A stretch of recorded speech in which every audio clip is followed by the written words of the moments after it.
তোমরা কি জানো এটা কোন শাক? এটার নাম হেলেঞ্চা শাক। অনেক জায়গায় আবার এটাকে হেঞ্চা শাক বলেও ডাকা হয়।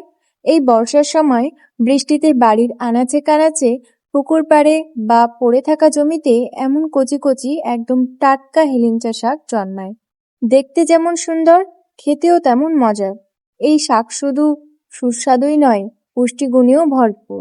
এতে রয়েছে vitamin A, vitamin C, iron, calcium ও অ্যান্টিঅক্সিডেন্ট। কেউ ভেজে খায়, কেউ তরকারি করে, আবার অনেকেই সেদ্ধ করে মজাদার ভর্তা বানিয়ে খেতে ভালোবাসে।